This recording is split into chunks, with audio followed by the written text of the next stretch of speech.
How to have a successful open house. Hi, my name is Paul R. Atkinson, your real estate coach. Today, I'm going to tell you some special things about how to have that successful open house. Many of us out there today as real estate agents are doing open houses, but we want to make sure that when we're doing an open house, it is productive. What does it mean to being productive? What do you want out of an open house? Of course, we want to either sell that house, sell something else, or we want to gain more listings, right?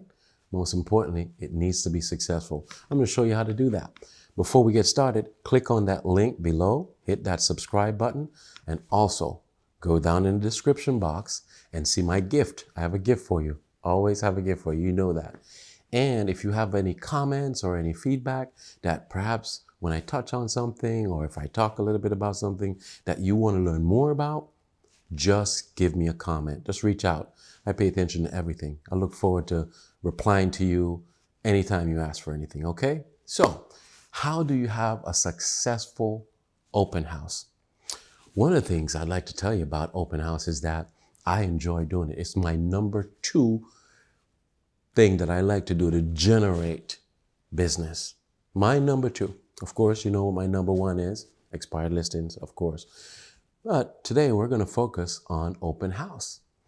When you're doing an open house and you want to write these things down, grab a pen and paper. I'll wait for you. Okay, here we go. Listen, number 1, you want to make sure that you have the announcements out at least 5 days. 4-5 days before the open house, you have already announced inside your MLS system that you're going to have an open house. Normally, you will have a syndication. The syndication from your MLS goes out to multiple feeds all over the world, to be honest. And when you do this, everyone can see it, not just other real estate agents, but buyers, sellers, anyone that's looking online can know that this property is going to have an open house in that particular time. So make sure you do that 4 to 5 days in advance. Next, you want to make sure that you have the proper signage. Signage is so important. I've been doing open houses for over 16 years, and I found it to be one of the best ways to generate more and more contacts. Now, with the signage, there is an importance to the signage. You have to make sure that you have your phone number on that signage. That's one thing. I remember once I had an open house and one of my signs were stolen, so I had to use like a replacement sign. And maybe it wasn't stolen, but sometimes the cities, they just pick it up and you can't do anything about it. So I had to replace one of my signs, and it was quickly. So I had to run to the hardware store, grab a little regular open house sign in a rush. Didn't really put my phone number on it, but only to find out that I've got a feedback from that one of the prospects says, hey, I was trying to locate the property and I saw a sign, but initially I didn't see a number. But then as I drove around the neighborhood a little bit more and I saw your other sign with the phone number on it, it was like, I'm glad I saw that. What did I learn way back many years ago? I see on practically every weekend, there's open houses being held right now, signage that are out there, just no phone number, no image, no branding. Why do that? There's a way for you to brand that sign. Click in the description box below. Take a look. Click on that link that will show you how to make sure your open house is on point. The other thing that you want to do after you have, what did I just talk about? I said, make sure you market the property before you announce it. Secondly, we spoke about you having the ability to have the proper signage. Next, we need to make sure once we're inside that property doing the open house, we have the proper registration technique. In today's market, we need to be sophisticated. We need to be technology driven. Use your iPad. We all have iPads, or we have a tablet. You should have a CRM, which is a customer relationship management system. Or, you know what I like to do? Just use a spreadsheet. Simply put, a spreadsheet. Just create an Excel spreadsheet real quickly. Name, address, email address, that is. If you want to put address, that's fine. Could be a seller too.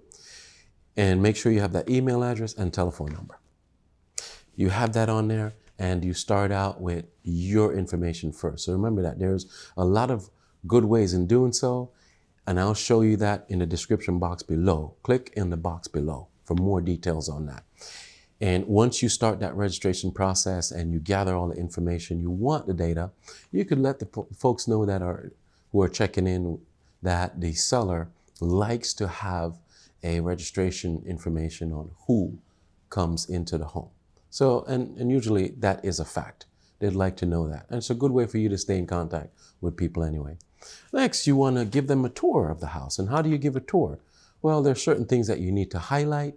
And one of those things you should highlight is for you to point the route out in the most prestigious way.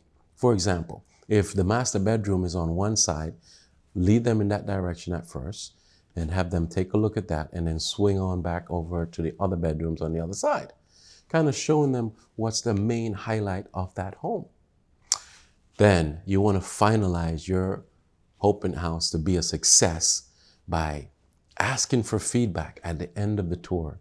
Even when you have more than one people at a time, you must have the ability to let them know you're going to give them a call a little bit later on just to find out a little feedback so you can provide that information to the seller. And most importantly, that's the time you double check that phone number and you just take that sheet or you take that iPad and you would say, this is the number to call, is that right? Confirming everything that you have. These are the things that will allow you to have a successful open house. And there's more to it. There's also a thing that I like to do that's called the P5. The P5 is the Paul 5. That allows you to get more listings. Go in the box below, click on the link, find out how to do the P5, how you can knock on doors and get more listings and more buyers, building that database and that pipeline for many, many years to come. Thank you so much, guys. It's always a pleasure. Good to see you again. If you haven't clicked on the subscribe button below, do it now. And also visit the description box below to see my gift to you. Until next time, what do I like to say, guys? Go get him, Tiger.